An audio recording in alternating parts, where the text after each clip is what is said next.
ನನ್ನ ಫ್ರೆಂಡ್ ವಿನಯ್ಗೂ ಹೇಳಿದ್ದು ಅದನ್ನೇ. ನಾನು ಒಂದು ಕೈ ನಂದಾಗಿದ್ರೆ ಇನ್ನೊಂದು ಕೈ ನಿಂದಾಗಿರ್ಬೇಕು ಅಂತ ಹೇಳಿದ್ದೆ. ಅದೇ ರೀತಿ ಒಂದು ಕೈ ನಂದಾಗಿತ್ತು.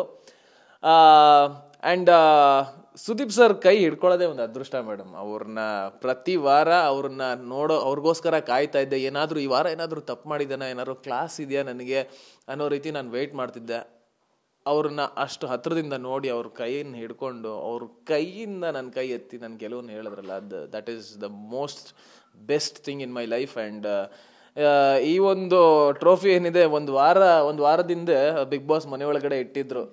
ನಾನು ಪ್ರಾಕ್ಟೀಸ್ ಮಾಡ್ತಾ ಇದ್ದೆ. ಇಷ್ಟು ದಪ್ಪ ಇರ್ಬೋದಾ, ಓಕೆ ಹಿಂಗೆ ಇಟ್ಕೊಂಡ್ರೆ ಚೆನ್ನಾಗಿರುತ್ತೆ ಅಂತ ಪ್ರಾಕ್ಟೀಸ್ ಮಾಡ್ತಾ ಇದ್ದೆ. ಆ್ಯಂಡ್ ಅಂದರೆ ಸುಮ್ಮನೆ ನನಗೆ ನಾನೇ ಅನ್ಕೋತಾ ಇದ್ದೆ, ಕರಿತಾ ಇದೆಯಾ, ಬರ್ತೀನಿ ಇನ್ನೊಂದು ವಾರ ತಡ್ಕೋ, ಆಯಿತು ಬರ್ತೀನಿ, ಫಿನಾಲೆ ಅಷ್ಟೇ ಅಂತ ಹೇಳ್ತಾ ಇದ್ದೆ. ಅದೆಲ್ಲೂ ಸುಳ್ಳಾಗಲಿಲ್ಲ. ನನ್ನ ನಂಬಿಕೆ, ನನ್ನ ಕೆಪಾಸಿಟಿ, ನನ್ನ ಮೇಲಿರೋ ನನ್ನ ಕಾನ್ಫಿಡೆನ್ಸು ಅದು ಪ್ರೂವ್ ಆಯಿತು. And here it is.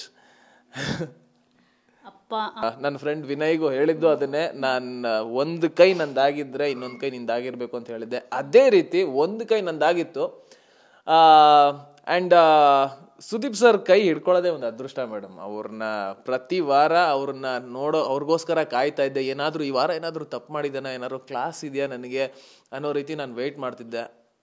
ಅವ್ರನ್ನ ಅಷ್ಟು ಹತ್ರದಿಂದ ನೋಡಿ ಅವ್ರ ಕೈಯನ್ನು ಹಿಡ್ಕೊಂಡು ಅವ್ರ ಕೈಯಿಂದ ನನ್ನ ಕೈ ಎತ್ತಿ ನನ್ನ ಗೆಲುವನ್ನು ಹೇಳಿದ್ರಲ್ಲ, that is the most best thing in my life. And ಈ ಒಂದು ಟ್ರೋಫಿ ಏನಿದೆ ಒಂದು ವಾರದಿಂದ ಬಿಗ್ ಬಾಸ್ ಮನೆ ಒಳಗಡೆ ಇಟ್ಟಿದ್ರು.